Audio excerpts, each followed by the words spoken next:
नमस्कार दोस्तों, स्वागत है आपका हमारे चैनल ए ग्राम PFMS पे। आप जानते हैं कि मैं हमेशा आप लोगों के लिए एक वीडियो लेकर आया करता हूं। मैं आशा करता हूं कि आप मेरा चैनल देख रहे होंगे और एक से एक वीडियो मैं लेकर हमेशा आता हूं और उनको देखकर आप संतुष्ट होते हैं और जो है उनसे सीखने को मिलता है। ए ग्राम स्वराज पे जितने भी पेमेंट प्रोसेस हैं, ऑनलाइन डिजिटल भी जितने भी इश्यूज़ हैं, सबको मैं सॉल्व करने का जो है एक वीडियो बनाता हूँ जिससे आप लोगों को किसी प्रकार की कोई दिक्कत ना हो। तो चलिए आज हम बात करेंगे कि OTP बेस्ड पेमेंट एक्चुअली है क्या। जो लोग पेमेंट कर रहे हैं उनको तो शायद पता होगा और जो लोग पेमेंट नहीं कर रहे हैं वो शायद इसमें अभी कुछ जानकारी नहीं होगी। तो मैं आज इसको खुलकर मैं इस पर बात करता हूँ और आप लोग जो है हमेशा की तरह मेरे वीडियो को देखिए, चैनल को सब्सक्राइब करिए, कमेंट करिए, शेयर करिए। आज हम बात करेंगे ई ग्राम स्वराज पोर्टल के पेमेंट प्रोसेस के नए बदलाव के बारे में। एक्चुअली ये नया बदलाव क्या हुआ? जी हाँ, ई ग्राम स्वराज पर OTP आधारित पेमेंट ऑथराइजेशन सिस्टम लागू हो गया है। इसके कहने का मतलब ये है कि पहले जब हम DSC से पेमेंट करते थे, अब जब हम DSC लगाने के पहले जब हम FTO को साइन करेंगे तो हमको एक OTP भेजनी पड़ेगी। OTP पे किस नंबर पे जाएगी, मेल पर जाएगी, दोनों पे जाएगी, इसके बारे में हम वीडियो में आगे चल के बात करते हैं। वीडियो को आप लास्ट तक ज़रूर देखिए क्योंकि अगर लास्ट तक नहीं देखेंगे तो समझ में कुछ भी नहीं आएगा, फिर बाद में आप कहेंगे कि वीडियो समझ में नहीं आता है। दोस्तों, पहले ई ग्राम स्वराज पर पेमेंट करने के लिए सिर्फ डिजिटल साइन सर्टिफिकेट DSC, जिसको क्या कहते हैं DSC, इस्तेमाल होता था। यानी आपने FTO कंप्लीट कर दिया है और फिर साइन FTO पे जाके और डिजिटल साइन लगा के और पेमेंट कर देते थे। लेकिन अब ऐसा नहीं है। अब क्या हो गया है, मेकर यानी जो सचिव की तुम्हारी लॉगिन होती है, MGR जिसको बोलते हैं, मेकर लॉगिन, ग्राम पंचायत सेक्रेटरी या डाटा एंट्री ऑपरेटर बाउचर। जैसे डाटा एंट्री ऑपरेटर डाटा, ये तो आप जो है आपको सीखने को मिलेगा PFMS पे। उस पर भी हम आधारित वीडियो बनाना शुरू करेंगे ताकि आप लोगों को किसी प्रकार की कोई समस्या ना हो। तो हाँ, मैं बात कर रहा था मेकर यानी ग्राम पंचायत सेक्रेटरी या डाटा एंट्री ऑपरेटर बाउचर तैयार करता है था।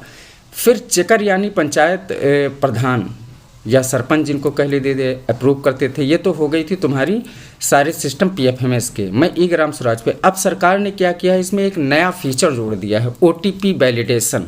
OTP वैलिडेशन का मतलब ये होता था कि पहले चोरी चकारी होने लगी थी कि सचिव के पास अगर डोंगल चला जाता था तो वो अपने हिसाब से कर लेते थे। अगर मान लीजिए कि सचिव का डोंगल लग गया है, किसी प्रधान को किसी प्रकार की जानकारी नहीं है, लेकिन अब दोनों के नंबर को ऑथराइज्ड कर दिया गया है ई ग्राम स्वराज के पोर्टल पर और उनकी मेल को भी।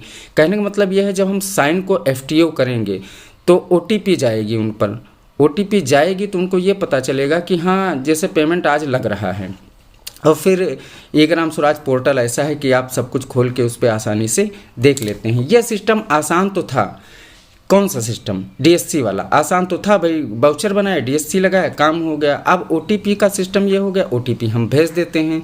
OTP भेजने के बाद समस्याएं आती हैं कि कहीं पर क्या है, कहीं पर कुछ भी है। लेकिन ये सिस्टम आसान तो हो गया, लेकिन इसमें सिक्योरिटी लेवल फर्स्ट थोड़ा कम माना जा रहा है। अब सरकार ने इसमें एक नया फीचर जोड़ा है, OTP वैलिडेशन। इससे पेमेंट प्रोसेस और भी सुरक्षित हो गया है और ऑथराइज्ड हो गया है। संभावनाएं लगभग इसमें जो है उस प्रकार कह लीजिए कि जितने भी घोटाला की संभावनाएं थी वो खत्म हो गई हैं। तो आइए समझते हैं कि नया पेमेंट प्रोसेस कैसे चलेगा।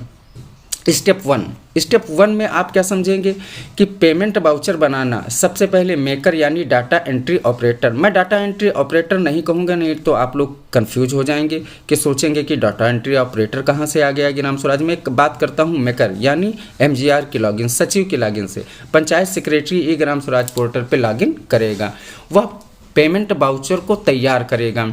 मेरे बहुत सारे वीडियो पड़े हैं, मैंने कई वीडियो बनाए हैं कि पेमेंट बाउचर को किस प्रकार से तैयार किया जाता है।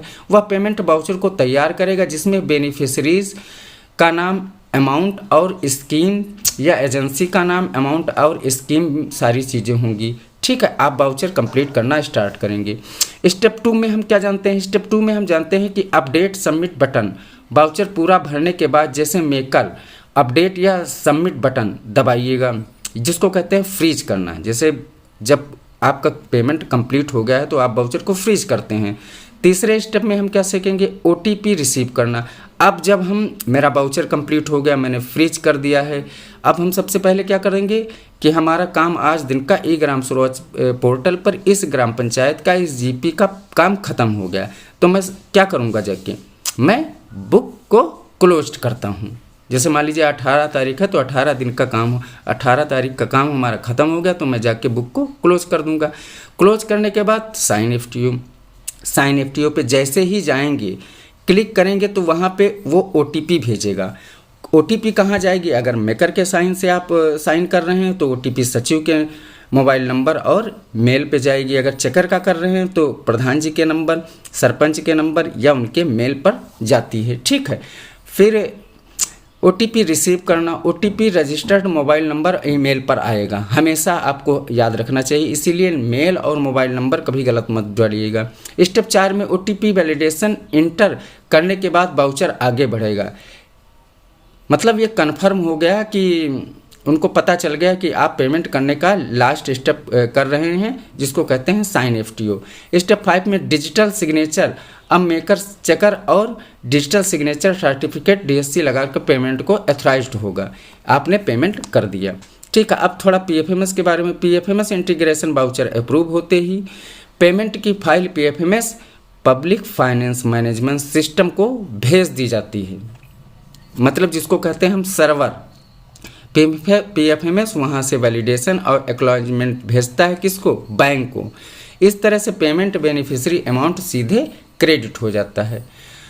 अब हम समझते हैं कि पुराने प्रोसेस और नए प्रोसेस या OTP बेस्ड प्रोसेस में क्या अंतर था। अब एक बार कंपैरिजन कर लेते हैं पुराने और नए सिस्टम का। पुराने सिस्टम में सिर्फ DSC से काम चलता था और नए सिस्टम में OTP प्लस DSC। अगर हमारे पास टोकन है और हमको OTP नहीं मिल रही है तो आप पेमेंट का भुगतान नहीं कर सकते हैं। तो इसलिए अब क्या हो गया, नए प्रोसेस में हमको OTP भी चाहिए और DSC भी चाहिए। इससे सिक्योरिटी लेवल डबल हो गया है, मतलब इससे कहने का मतलब है पारदर्शिता जो है वो डबल हो गई। OTP आने के बाद आप किसी तरह की गलत एंट्री या फ्रॉड पेमेंट को रोका जा सकता है। मतलब यह है कि पेमेंट प्रोसेस और भी सेफ और ट्रांसपेरेंट हो गया है। तो दोस्तों, ये था ई ग्राम स्वराज पेमेंट प्रोसेस का नया अपडेट, OTP आधारित ऑथराइजेशन।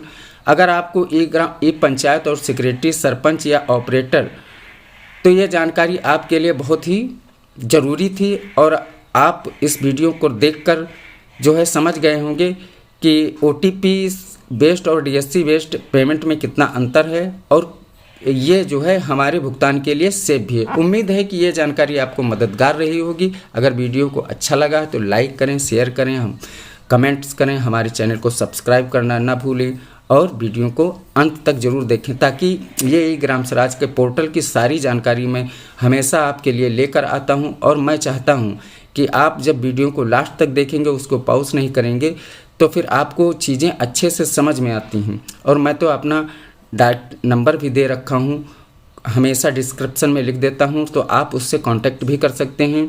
अब मैं आगे कुछ नहीं कहना चाहता हूँ। जय हिंद, जय भारत, नमस्कार दोस्तों।